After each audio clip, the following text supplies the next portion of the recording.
हमारे लिए एक बहुत ही उपयोगी कंपोनेंट है। और क्या इसके बिना हम लोग जिंदा रह सकते हैं?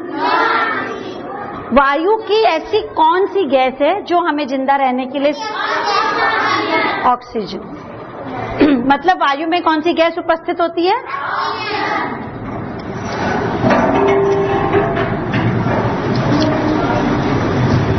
ऑक्सीजन गैस हमारे लिए क्यों आवश्यक है? ऑक्सीजन गैस हमारे लिए क्यों आवश्यक है? नहीं, हम लोग जो सांस लेते हैं तो उसमें हम ऑक्सीजन गैस ही अंदर लेते हैं, और कौन सी गैस हम बाहर निकालते हैं? पक्का सबको मालूम है कौन सी गैस बाहर निकालते हैं?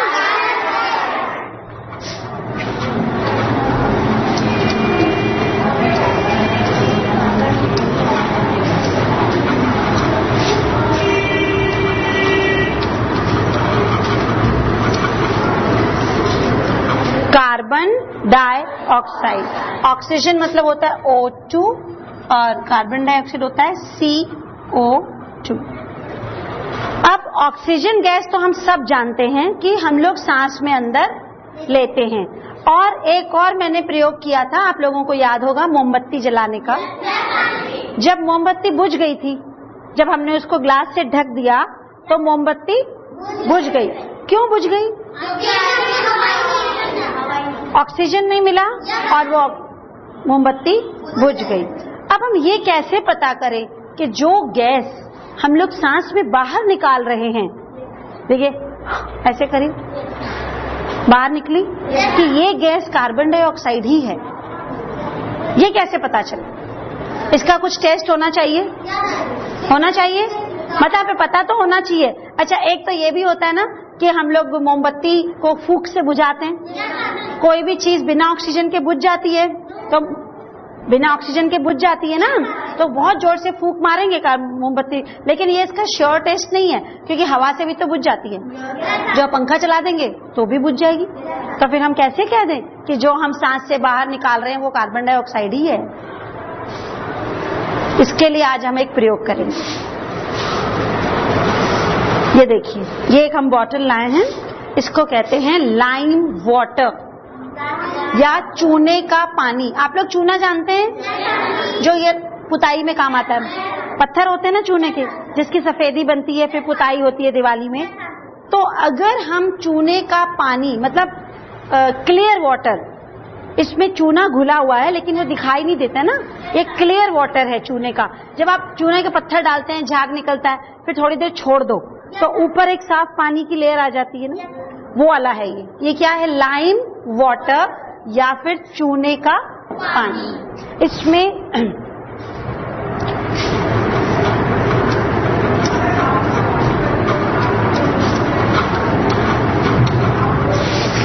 या इंग्लिश में कहते हैं लाइम।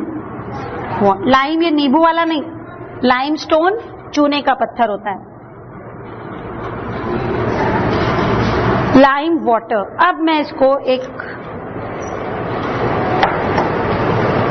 ठीक है, ग्लास है ना, हम इसमें डालेंगे। देखो एकदम क्लियर है ना।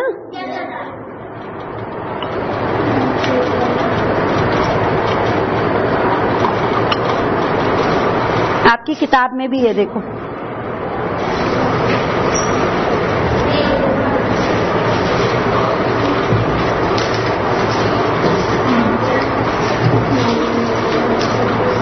यहाँ ये चूने का पानी देखो कैसा है, क्लियर कलर है कोई? नो।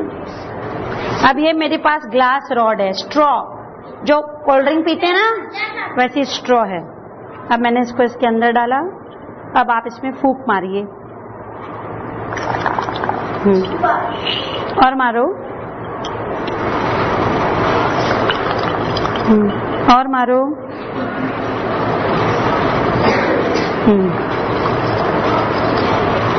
और थोड़ी देर मारती रहो।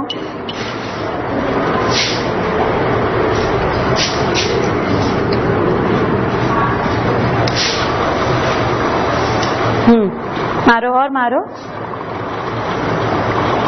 मारती रहो थोड़ी। है ये? फूंक मार रही है ना, तो फूंक में कौन सी गैस बाहर निकल रही है? Carbon dioxide. और इस चूने के पानी का रंग कैसा हो गया? दूधिया, मिल्की वाइट हो गया। हुआ कि नहीं? अच्छा, पहले एक फूंक मारी थी तो आपने सोचा अरे इसका तो कुछ नहीं हो रहा, ये तो वैसे ही है, ये तो होगा ही नहीं। तब क्या कि इतनी थोड़ी सी कार्बन डाइऑक्साइड से कुछ नहीं होता है। जब आप उसको बहुत देर तक उसमें फूंक मारेंगे तो इसमें है कैल्शियम ऑक्साइड। क्या है इसमें? कैल्शियम ऑक्साइड, मतलब चूने का पानी। और जब इसमें कार्बन डाइऑक्साइड गया तो बन गया कैल्शियम कार्बोनेट। कैल्शियम कार्बोनेट ये होता है चौक। देखो इसका, अगर मैं चौक को घोल दूं तो ऐसा कलर आएगा कि नहीं? इसका मतलब कि जो इस बच्चे ने सांस में हवा बाहर निकाली थी वो कौन सी गैस थी? Carbon dioxide.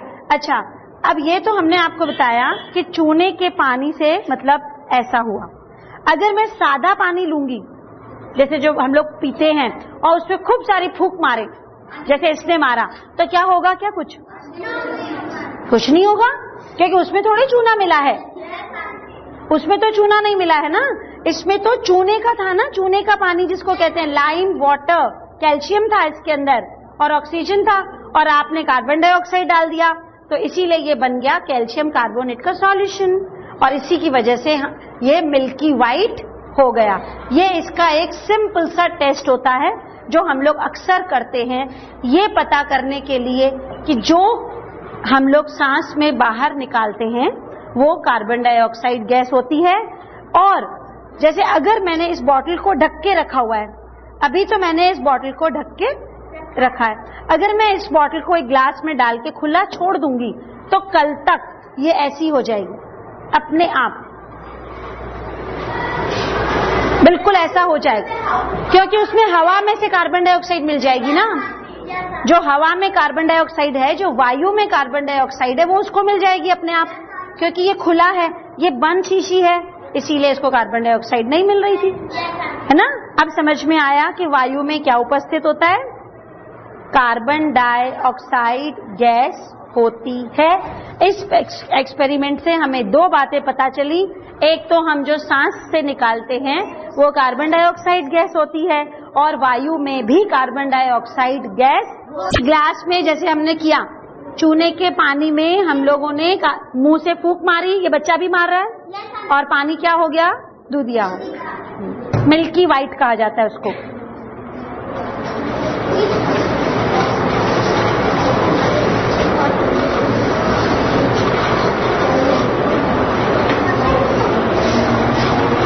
इसका मतलब वायु में कार्बन डाइऑक्साइड गैस होती है। एक हमने क्या बताया था? ऑक्सीजन, दूसरा कार्बन डाइऑक्साइड। अब एक और एक्सपेरिमेंट करेंगे। क्या इसमें और कुछ भी होता है? क्या वायु में और कुछ भी होता है? क्या हो सकता है? जलवाष्प क्या होता है? जलवाष्प होता है मतलब पानी की भाप। क्या हमें दिखाई दे रही है? मुझे तो कमरे में कहीं नहीं दिखाई दे रही। जब चाय बनाते हैं तो दिखती है। कैसे दिखती है? धुआं दिखता है, वही जलवाष्प। अभी मैं आपको दिखाती हूँ, अभी आपको दिखाई देगा जलवाष्प। यहाँ आओ बेटा, इधर सामने खोलो उसको। अब सब बच्चों को दिखाओ इसमें क्या है? बर्फ। क्या है इसमें? क्या बर्फ है? डालो इसमें, डाल दो पूरी। हाँ, अब हम लोग उसको थोड़ी देर के लिए छोड़ देते हैं। अच्छा, फैन ऑफ कर दो।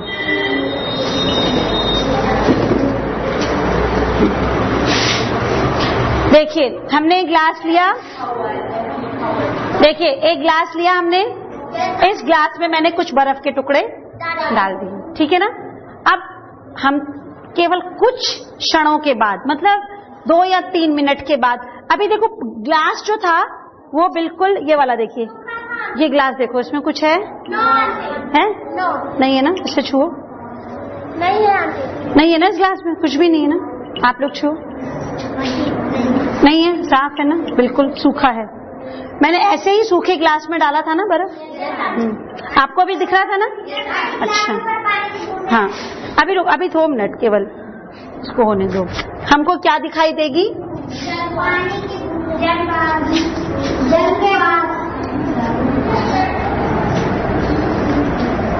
क्या दिखाई देगा? जल वाष्प। और वो कैसे पता चलेगा कि जल वाष्प है? अब सब लोग इसको महसूस करो, देखो। आप एक उंगली से इसको ऐसे करो, क्या हुआ? देख लकीर की तरह, मतलब पानी हाथ में आया? आया हाथ में? अच्छा बेटा तुम करो।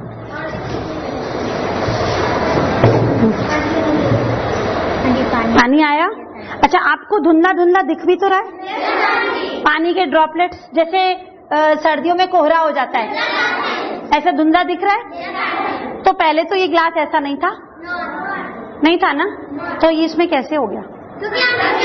1 मिनट, जो समझा सकता है बच्चा वो बताएगा, जो ये प्रोसेस मुझे समझा सकता है। 1 मिनट पहले सोचो, एक क्षण के लिए सोचो कि ये जो वाष्प थी इसी ग्लास पर क्यों आई, इस पर क्यों नहीं आई? तो सब लोग नहीं, खड़े होके बताओ। क्योंकि वायु की जो जल वाष्प थी वो ऊपर आ गई। तो उसमें क्यों आई, इसमें क्यों नहीं आई? मतलब ये बर्फ वाले पानी पे क्यों आई? ये जो चूने का पानी रखा था ना हमने, इस पे क्यों नहीं आई?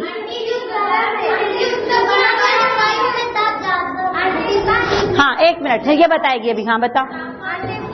बर्फ में आंटी, बर्फ का ठंडा वायु से टकराई तो। वेरी गुड, वायु गर्म थी तो जलवाष्प भी गर्म थी जब वो उसकी कांच से टकराई। अच्छा, अब आप छू के भी देख लो बेटा, आप छू के बताओ ये ग्लास कैसा है? ठंडा है ना बिल्कुल? और देखो यूं मैं उंगली से कर रही हूँ, देखो पूरा पानी दिख रहा है, देखो बिल्कुल हाथ में आ गया। पहले तो बाहर नहीं था पानी, लेकिन अब मेरे हाथ गीले हो गए पूरे। तो जो गर्म वायु थी हमारे कमरे की, वो इसके ऊपर टकराई, क्योंकि ये बर्फ का पानी है, ये बर्फ है इसके अंदर, ये ठंडा है, तो इसके ऊपर टकराने से क्या हुआ?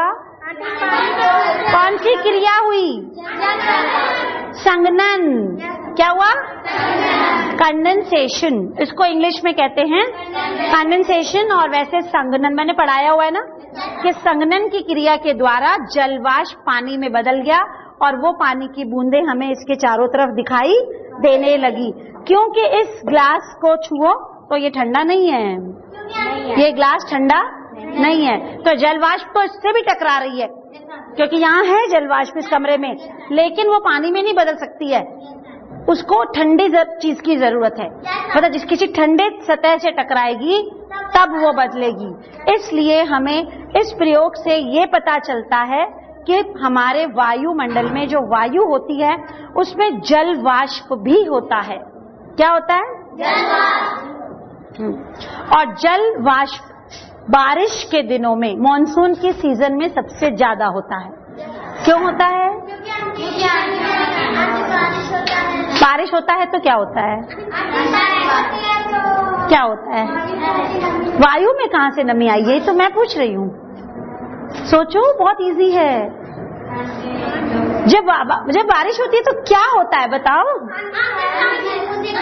बूंदे, मतलब पानी, मतलब पानी जमीन में गिरता है। कहाँ गिरता है? गर्म जमीन, मतलब धरती गर्म है, नदी पोखरे तालाब सब पानी से भरते हैं, लेकिन बारिश के बाद धूप भी तो निकलती है। जब धूप निकलती है तो वही पानी भाप बन के उड़ता है। लेकिन क्यों कि बहुत ज्यादा उड़ रहा है? क्योंकि पानी, पहले देखो गर्मियों में इतना पानी नहीं होता है तो सूखी गर्मी पड़ती है, लेकिन अभी जो गर्मी पड़ी है उसको हम गीली गर्मी कहते हैं। आप गीली गर्मी कहते हो, चिपचिपी गर्मी हो रही है। वो इसलिए कि हमारे पास, हमारे अर्थ के ऊपर, हमारे पार्ट में इतना ज्यादा पानी है कि वो गर्मी थोड़ी पड़ती है और वो हमारे वायुमंडल में ऊपर जलवाष्प तैरती रहती है, इसीलिए हमको पसीना बहुत आता है, चिपचिपी गर्मी महसूस होती है। और यही मई जून का टाइम होता तो ड्राई गर्मी पड़ती है, लू चलती है, तब हवा के अंदर इतना जलवाष्प नहीं होता है जितना कि अभी होता है। मतलब नमी बढ़ जाती है, बारिश होने से वायुमंडल में नमी बढ़ जाती है। नमी बढ़ जाती है मतलब कि जलवाष्प बढ़ जाता है। आज हमने ये पढ़ा कि वायु के अंदर ऑक्सीजन होता है, कार्बन डाइऑक्साइड होता है और जलवाष्प होता है।